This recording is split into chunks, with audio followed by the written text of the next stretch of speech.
කොහොම අර මුළු සසරම තියෙන ස්වභාවයේ ස්පාර්ක් නේ. ඒක අපිට ලේසි නෑ. ඒක හඳුනා ගන්න එක ලේසි නෑ. සසර කියලා දෙයක් නෑ. සසර කියලා දෙයක් නෑ. මේක දැන් දැක්කොත් මෙන්න මෙහෙමයි. සසර කියලා දෙයක් එහෙම නෑනේ. අත්තම මේ මොහොතේ එහෙම ස්පාර්ක් එකක් විතරයි මුළු සසරම තියෙන මේ ස්පාර්ක් එකේ. ඒතර මේ ස්පාර්ක් එක සංසිඳනවා කියන්නේ මුළු සසරම සංසිඳනවා. එක ස්පාර්ක් එකේ නෙමෙයි ඔක්කොම තියෙන්නේ. හැබැයි ඔය හිතනවට වැඩිය මේක ගැඹුරුයි. හිතෙන්නේ එතකොට හරි සරලයිනේ. මේ ස්පාර්ක් එකේ තමයි මුළු සසරෝගෙම තියෙන්නේ. සාර අසංඛ්‍ය කල්ප ලක්ෂෙත් මේ ස්පාර්ක් එකේමයි තියෙන්නේ. මේ ස්පාර්ක් එකේ. ඒතර මේ ස්පාර්ක් එක මෙතන සංසිඳනවා කියන්නේ සාර අසංඛ්‍ය කල්ප ලක්ෂෙම 0 වෙනවා. ඒක අකම්පිත වෙනවා කියන්නේ. ඒක ලේසිද? ලේසි.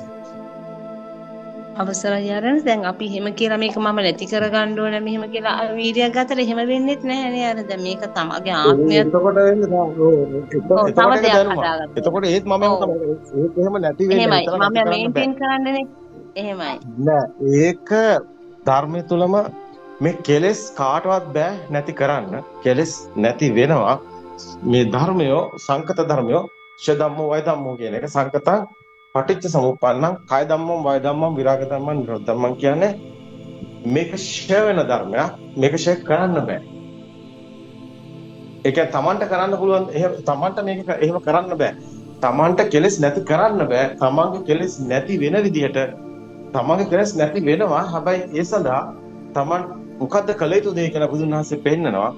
තමන් සත්‍ය දැකිය යුතුයි. ඒ කියන්නේ සත්‍ය දකින්න තැන තමන්ගේ මේ ස්වභාවය තමන්ට දැනෙනවා.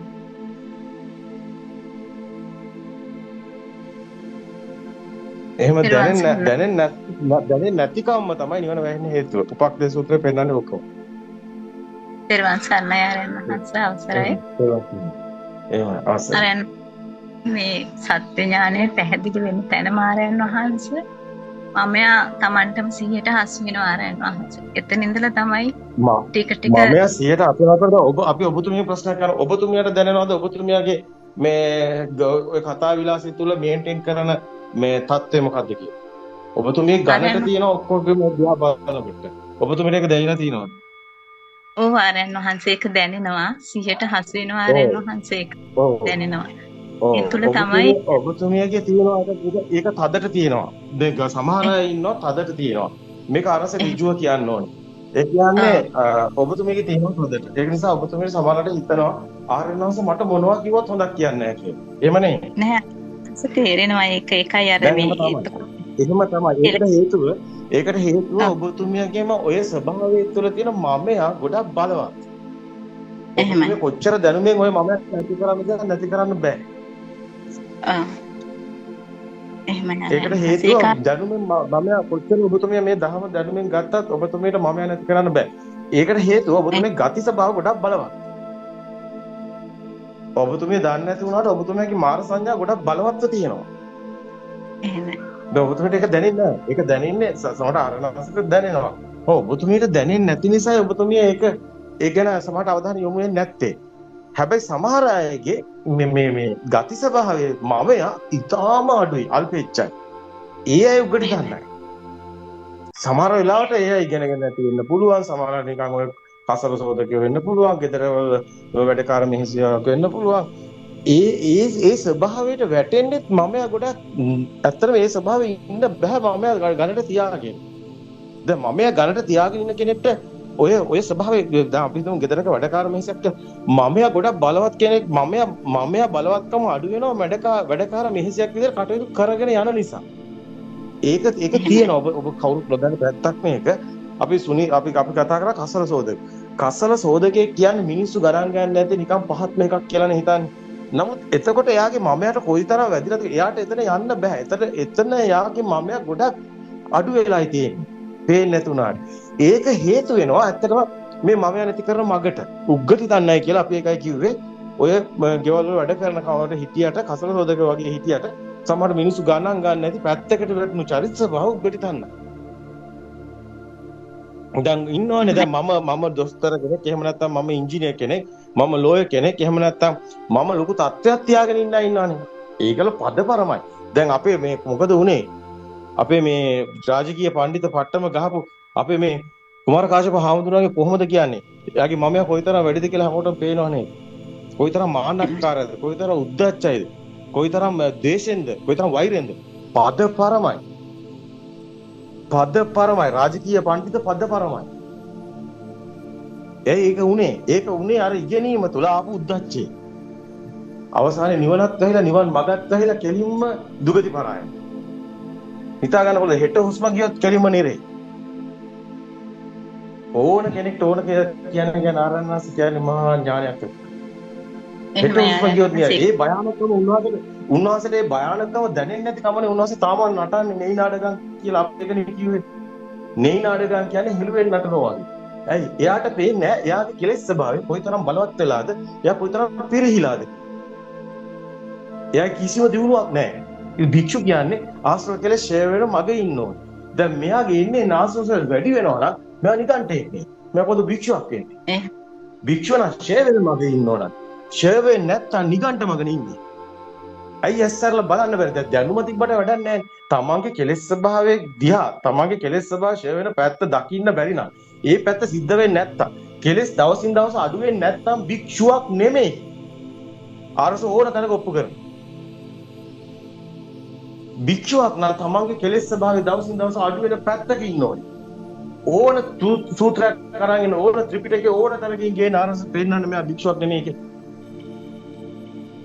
ඔබ භික්ෂුවක් කියලා කියන්නේ නිකන් පින්තූරයකට රංගපාන නළුවෙකුටද? ඔබ භික්ෂුවක් කියන්නේ වාක්‍යයක් කටපාඩම් කරන කියවන ගිරව්වගේ කියවන නළුවෙකුටද? එහෙනම් ඔබ භික්ෂුවක් නම් ඒ අධ්‍යාත්මිකව භික්ෂුවක් වෙන්න එපා. ඒකනේ සිවුරු දාලා දුවන්නේ ඔය කිරපණ ජම්ලිජා හම්දුර බලන්න මේන්ටේන් කරේ මොකද්ද කියේ? තනිකර රඟපෑමන්නේ කළේ. ඒක හැමෝටම තේරුන්නේ නැහැ නේ. යගාව ධර්මයක් පැත්ත පළාතක තිබුණේ. දැක්කේ නෑනේ. හැමදාම සෙල්ලම් දාන්න බෑ. හැංගි වෙස්මුන් නැටවල නේ. හැංගි මොනවද වෙස්මුන් බැඳලා නටන්න වෙන එළුවේ. අන්තිමට සිවුරු දාලා මම කිසිම මේකක් නැතුව අත්හැරලා දැම්මනේ පැත්තට.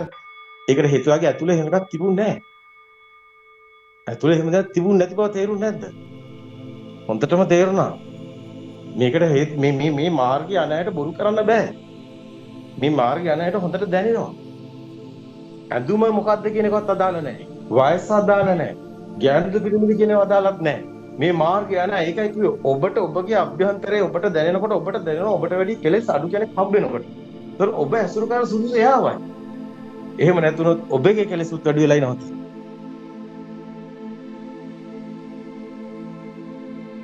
මේ ආරයන් වහන්සේ තේරෙනවා ඒක දැන් ටික ටික දැනෙනවා ආරයන් වහන්සේ කෙලෙස් අඩු වෙගෙන යනවා කියලා. ඔව් අත්‍තරම කිව්වොත් කවුද අපි මේ කතා කරන්නේ මේ ඔබතුමිය අපිට පුජ්‍යල භාවයෙන් බැලුවොත් ඔය හැම කෙනෙක් ගැනම මහා කරුණාවක් තියෙන. ඔබතුමිය ගැනත් මහා කරුණාවක් තියෙන. ඔබතුමියට කිසිම තැනක වර්ධිනවද ආරයන්ස කැමති නැහැ. ඔබතුමියට යහපතක්මයි වෙන්න ඕනේ. නමුත් ඔබතුමිට යහපතක් වෙන්නේ ආරණහන්සේ ඇස් සැරලා දුන්නොත් විතරයි. ඇස් අරිනකොට වෛද්‍යවරයෙක් සමහර විට නිවැරදි ප්‍රතිකර්මය කරනකොට ටිකක් රිදෙනවා. හැබැයි රිදුනත් සනීප වෙනවා නේද දවසේ. මම ආරණහන්සේ හොඳට තේරෙනවා ඒක දැන් අර කෙලස් දීවන ඒක තමයි ස්වභාවය. ඔව් ඒක තමයි ඔබතුමියගේ අර ඔව් ඒනොත් ඒක ඔක්කොම හරියනවා. කලබල වෙන්න එපා. ආරණහන්සේගේ ඒ මාර්ගෝපදේශය තුල වර්ධින්නේ. ඒක අර හොඳටම දන්නවා. කොහෙත්ම වර්ධින විදියක් නෑ. ආරණහන්සේ ඒක පෙන්නන්නේ ආරණහන්සේ මේ කිසිම වෙලාවක ආරණහන්සේ ධර්මයේ වැරදියට විග්‍රහ කරන්නේ නෑ. ධර්මෙත් එක්ක සෙල්ලම් කරන්නේ නෑ. කවුරු මොන විදියට කතා කරත් ධර්මේ නම් ධර්මයේ ආරණහන්සේ එතන හරි ඍජුයි. එතන හරි ඍජුයි ධර්මවිනානත්ති පිටාදමත කියවද තමයි. එතකොට ඔබතුමියගේ ස්වභාවය ආරණහන්සේ හොඳටම දන්නවා. ආරණහන්සේ ඔබතුමිය හොඳින් හඳුනනවා. ඔබතුමිය හඳුනන්නේ වචන වලින් නෙමෙයි ඔබතුමියගේ කවුද කින්දමන්ද කියන එක නෙමෙයි ඔබතුමියගේ ගති ස්වභාවයත් එක්ක.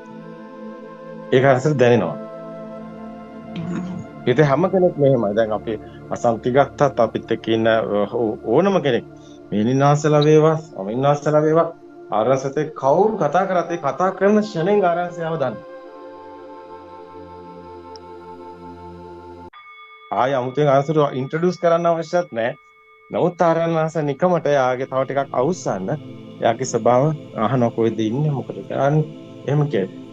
හැබැයි ඉතින් ඒ ස්වභාවය ආරණාසයට දැනෙලා ඉවරයි. සමහරවිට අර Zoom එකේ අහගෙන ඉන්නවා විතරයි කතා කරන්නේ නැහැ. නමුත් ඇත්තටම කතා නොකරත් ඒ හැමෝගෙනම දන්නවා. හොඳට වැටහෙනවා. හොඳට දැනෙනවා. ඉතින් ඕක තමයි ඇත්තටම මේ ස්වභාවය තුළ මේ අර හිස්කොලේ මොනවා ලියුවත් පේනවා වගේ සුදු රෙද්දේ පොඩ්ඩක් කුණු තිබ්බත් පේනවා වගේ ওই පරචිත්ත විචාරණ ඥානය කියන්නේ පරය කියන්නේ පිට එක චිත්ත කියන්නේ එළියේ පිට කියන්නේ බාහිර වල පරචිත්ත විචාරණ ඥානය කියන්නේ පර කියන්නේ පිට චිත්ත කියන්නේ චිත්ත ස්වභාව විචාරණේ ඒක දැනෙන ස්වභාවය ඥානට හසු වෙනවා. ඒ ස්වභාව ඥානට හසු වෙනවා. පරචිත්ත විචාරණ ඥානය කියන්නේ ඒකයි.